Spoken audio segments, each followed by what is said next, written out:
Hello and welcome to Asia Stream, where we track, report, and analyze the issues and interests of the world's largest region.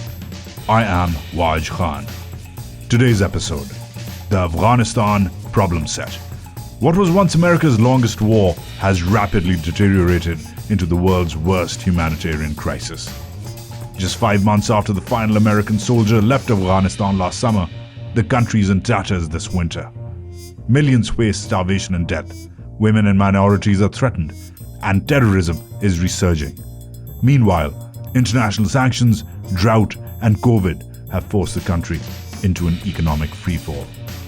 Of course, Afghanistan's many issues go back decades, but in today's episode, we focus on 3 immediate problems facing the country: the humanitarian crisis, economic and governance issues, and the emerging security threat.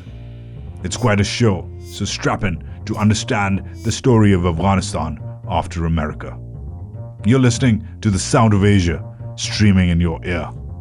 For Nikkei Asia, this is Asia Stream. The Taliban are back in power in Afghanistan, but they lack the capacity for governance. The international community is engaging them without offering official recognition, and thanks to international sanctions, cannot conduct business with them. Neighboring countries, some of whom the Taliban are picking fights with, are wary and have closed their borders to the hundreds of thousands of refugees who are trying to flee. Meanwhile, a deadly new insurgent group, ISIS-K, is on the rise. To top it all off, winter has come to Afghanistan. 23 million, over half the population, faces starvation and death, as desperation, hunger, and a liquidity crunch drives people to sell their furniture, their organs, even their children for the next meal. Last week, the UN Secretary General Antonio Guterres issued an appeal asking for $5 billion for Afghanistan, the largest appeal for donations from the UN for a single country ever. Freezing temperatures and frozen assets are a lethal combination for the people of Afghanistan. Rules and conditions that prevent money from being used to save lives and the economy must be suspended in this emergency situation. Guterres' reference about releasing funds was directed straight at the US and Europe, which sit atop almost $10 billion of frozen Afghan cash. Frozen because the Taliban are sanctioned by the US. But even though his administration has issued exemptions to get some aid to Afghanistan, Joe Biden remains unapologetic about what many have called a mishandled pullout. Here he is in his first press conference of the year earlier this week. Raise your hand if you think anyone was going to be able to unify Afghanistan under one single government. It's been the graveyard of empires for a solid reason. It is not susceptible to unity. Do I feel badly what's happening as a consequence of the incompetence of the Taliban? Yes, I do. I feel badly about a whole range of things around the world, that we can't solve every problem. The messy American pullout aside, Biden is right. Afghanistan hasn't been an easy country to unite or govern. The British couldn't do it. The Soviets couldn't do it. The US couldn't do it. And so far, the Taliban don't seem to be able to do it either.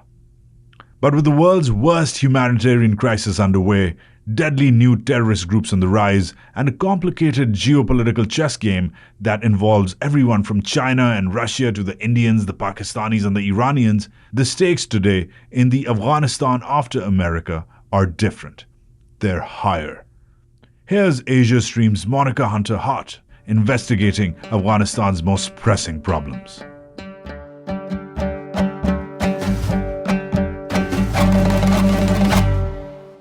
Afghanistan has changed. Compared to what US and NATO forces left behind last summer, we're looking at a completely different country today. The Taliban are very much in charge. There's no viable opposition left. They control virtually all territory. They're not yet recognized by any of the world's governments, but those same governments are holding meetings and negotiations with them, making their authority a de facto reality. We asked leading analysts of the region about what they see as the biggest problems facing Afghanistan today, and a few common themes emerged. the Taliban's lack of experience with governance, their ethnically and religiously narrow vision for the country, the resurgence of ISIS-K, the Afghan affiliate of the Islamic State, and perhaps most tragically, a financial collapse that's led to the world's worst humanitarian crisis. According to the UN, almost 23 of the country's 38 million people need immediate aid, and over 1 million children are at risk of severe acute malnutrition and death. From what I've heard, many of the parents in most households are going hungry. They're just feeding their children. That's Suraf Chaudhry, a British investigative journalist currently based in Kabul.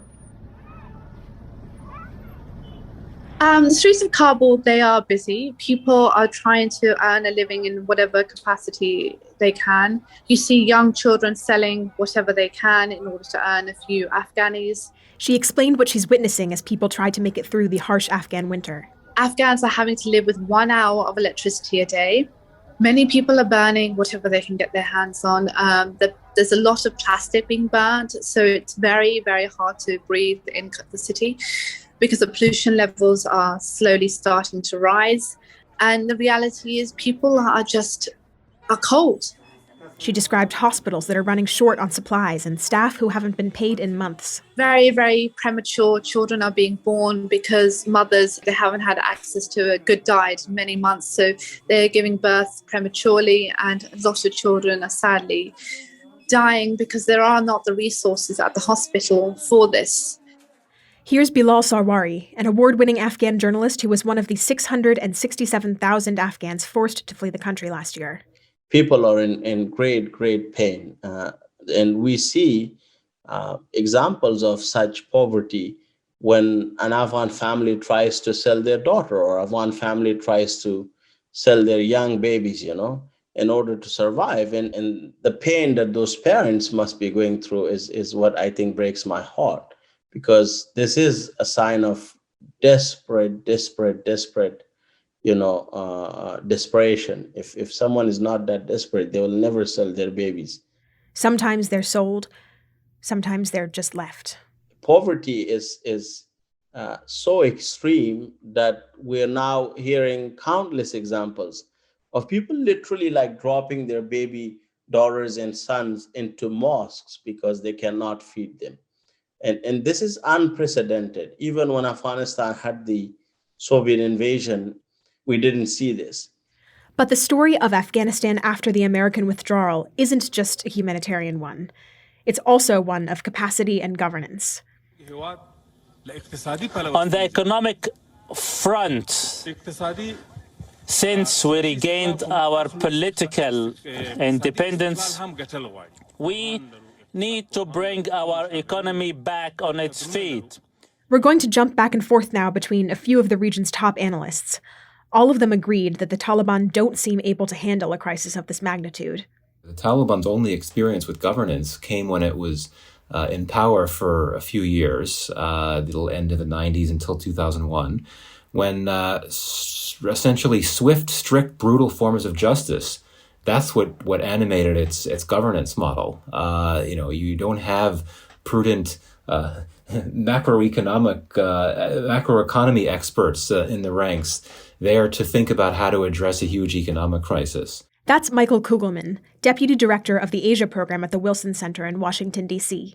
I can't imagine the Taliban being in a position to tackle these enormous challenges that even the most experienced, well-intentioned governments would struggle to tackle. And this is the Taliban, at the end of the day, a violent insurgency that has proven that it does not have any type of ability to address huge challenges like these. As the Taliban try to replace a U.S.-inspired presidential system with their Islamic emirate, they're facing staffing problems due to the massive brain drain that hit the country following America's withdrawal. Here's Nikkei Asia contributor Zia-ur-Rehman, who's based in Karachi. Thousands of people with technical skills who were serving in various departments and ministries left the country during the airlift in August. And now, Taliban leaders have been asking their former fighters and sympathizers to come from Pakistan and fill the vacancies. For example, they brought in a baker and appointed him as Kabul Traffic Police Chief. A medical union leader is now the health minister, and a preacher has been made into a judge. The image of a longtime baker working as a traffic police chief really does hammer home the staffing problem. In addition to all of that, because the Taliban are cut off internationally, their hands are also tied. Because of their past relationship to Al-Qaeda and drug trafficking and other such things, the Taliban have been heavily sanctioned since 1999. You're hearing Barnett Rubin, a former advisor to the U.S. and Afghan governments and one of the foremost political scientists on issues relating to Afghanistan. They ended up establishing a government where they have a monopoly of power, and the sanctions have transferred now to that entire government. There is virtually no normal diplomatic, economic, or other activity with Afghanistan. When the Taliban took control on August 15th, the U.S. immediately froze the $7 billion in Afghan foreign reserves that were in American custody. The Europeans froze another $1.3 billion, and the effect was an immediate and crippling liquidity crisis. The country went broke overnight. 40% of its GDP contracted almost immediately. That's almost half the economy just gone. The freezing of those assets has meant that there's no central bank functioning in Afghanistan now. And this is having a sort of strangling effect on the Afghan economy by cutting it off from the global financial system. That's Laurel Miller, director of the International Crisis Group and former envoy of President Barack Obama to Afghanistan and Pakistan. It's not that there's no food in the country. It's that people don't have the wherewithal to buy the food that there is. Yes, there has been drought, but it's not the first time, and it's, not even the worst drought in recent history. But the coping mechanisms aren't there because of this economic shock, the loss of jobs, loss of income. The state was the largest employer in the country. There were a lot of families that were dependent on income from the state. Here's Barnett Rubin again. Teachers and healthcare workers and all other government employees are not being paid. The private sector in Afghanistan is also crippled. The private sector is not run by the Taliban. But the banks would be able to continue to operate and to finance imports. People would be able to have access to the money that they have in their bank accounts. Right now, many of those bank accounts are frozen, or there are limits on how much they can draw. So the sanctions are just in place as punitive measures in effect. But the people being punished are the entire population of Afghanistan. It gets even more complicated. Afghanistan has relied on foreign funding for years. It doesn't even print its own money, and out of every $10 earmarked for public spending in the country, between 7 to 8 used to come from international aid. But when the Taliban took over, the World Bank, the IMF, and other global donors immediately stopped sending cash to Afghanistan. From one day to the next, there was no foreign aid, so the government financing collapsed. There was no access to the foreign exchange reserves, so they could not finance any imports. And by the way, Afghanistan is dependent on imports for its food supply, even though it's often called an agricultural country. The fact is that because of the huge influx of dollars over the past 20 years as a result of the international operation, the Afghani, the local currency, has become overvalued. And as a result, Afghan agricultural products are not competitive in the market. But Afghanistan does need its own agricultural products as well, and crops have been damaged this year by a drought that's been ongoing since late 2020. The drought has caused the harvest of wheat, the country's staple food, to be down by 20%. So what in the Afghan economy has been working? Well, the illegal part. These are definitely not scenes Afghanistan's new Taliban rulers want the outside world to see. Opium being smoked and sold in broad daylight. A veritable sea of opium poppies. Amidst an economic collapse in Afghanistan, the country's drug trade seems to be booming. Afghanistan is the world's top opium producer, and its drug trade is flourishing. Its opiate economy was worth an estimated $2 billion in 2019. It was a big problem throughout the entire US-led war, and early signs indicate that poppy cultivation has only increased since the American withdrawal. Drugs have long been the country's biggest export. It's not like a marginal criminal activity. It is the major sector of the economy, in addition to which we usually think of the drug trade in Afghanistan as being growing of opium poppy and refining it into morphine and heroin for export. But most recently, a massive industry has started to grow in the manufacture of epinephrine, basically various forms of stimulants, which are colloquially known in the West as speed, for which there is a huge market and which are much easier to smuggle than opiates. So far, we're painting a pretty bleak picture of Afghanistan right now. But I asked Michael Kugelman about a silver lining that was debated over the summer. With the insurgents now officially in power, didn't the insurgency end? Wasn't there a school of thought that the Taliban would bring some form of order to the country, however brutally imposed?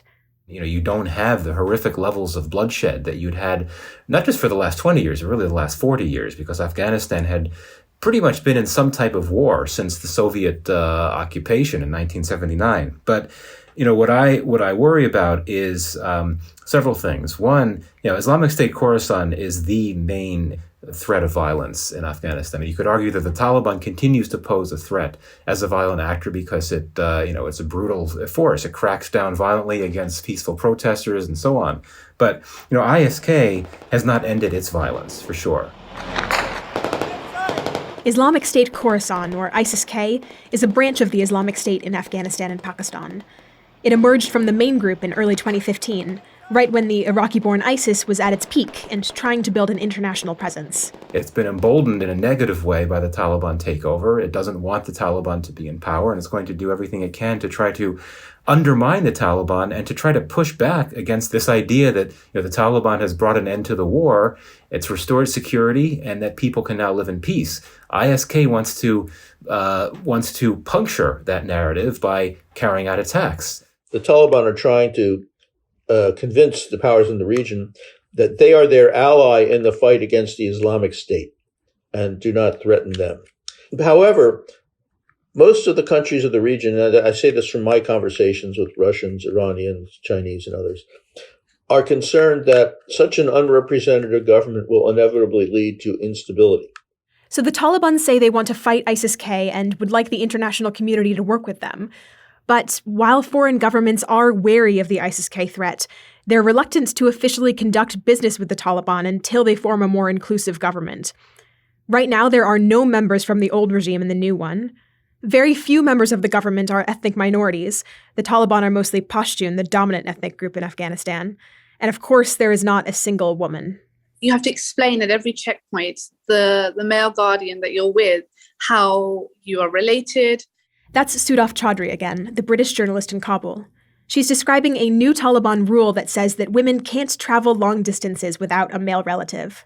For local Afghan women, if they cannot assure the Taliban foot soldier who's questioning them that this genuinely is her husband or her brother or her family member, there can be serious ramifications.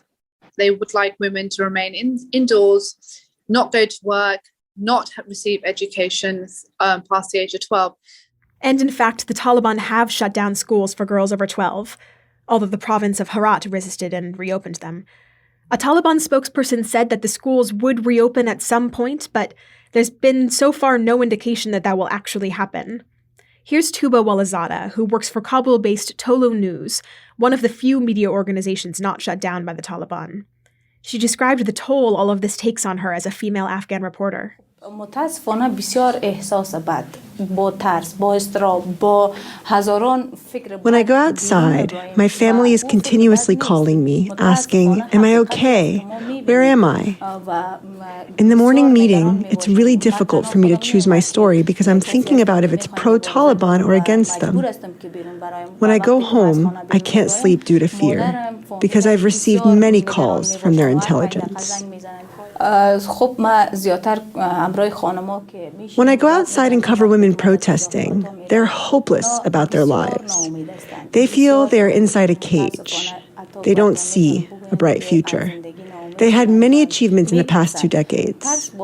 After the Taliban takeover, they lost everything. It's a devastating déjà vu for women who remember the Taliban's last rule from 1996 to 2001.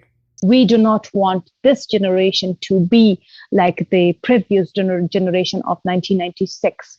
That's Parasto, who is withholding her full name for safety reasons. She is secretly building a network of underground schools in Kabul, both for girls who were just taken out of school and for women who lost years off their education under the previous Taliban regime. Parasto says there's a clear gap in critical thinking skills between these two groups, and she fears girls today will lose the gains they've made. If you tell an illiterate person that this is right, this is wrong, whatever it is, they will accept that. We see that the illiterate women from 1996 generation, whatever we are telling them, even with the alphabets, however we are telling them, they are accepting that. But the small girls which are there in our schools from this generation, whatever even the teachers are going wrong, the students are correcting them.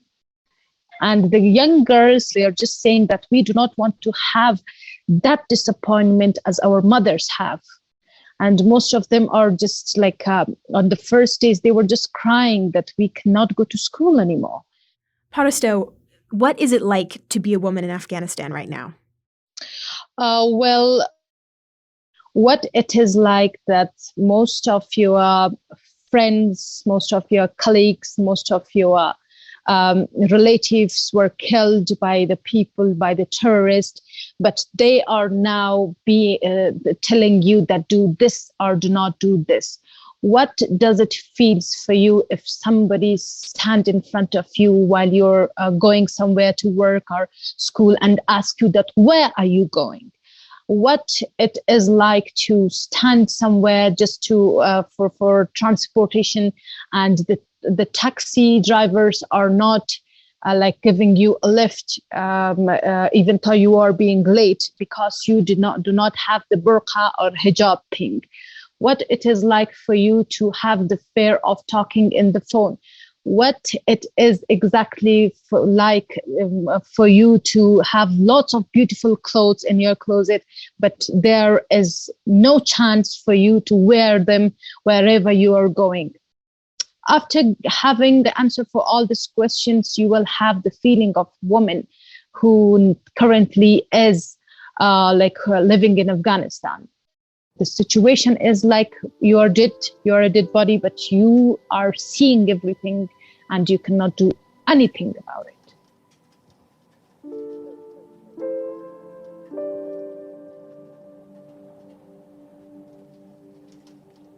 Next week on Asia Stream? If they banned one school in one area, I will build 10 schools in that area.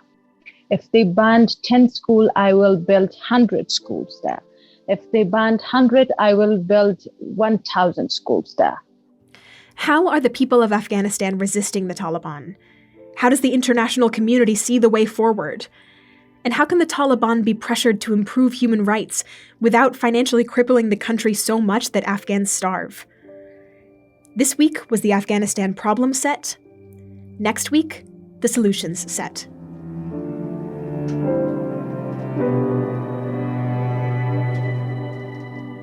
Thank you, Monica. Please tune in next week when we examine some possible solutions to those very problems. That's it for Asia Stream this week. As always, I encourage you to head to Nikkei Asia at asia.nikkei.com for more in-depth coverage of Afghanistan and the rest of Asia. If you enjoyed this podcast, please share, subscribe, and leave us a review, and hopefully a 5-star rating on Apple Podcasts. And a reminder that Nikkei Asia is currently offering an exclusive discount for our podcast listeners. Just type in the code AsiaStream, all caps, no spaces, at checkout. This episode was produced by Monica Hunter-Hart and Jack Stone Truitt. Our theme music is What's the Angle by Shane Ivers. I'm your host, Waj Khan. Let's cross streams next week.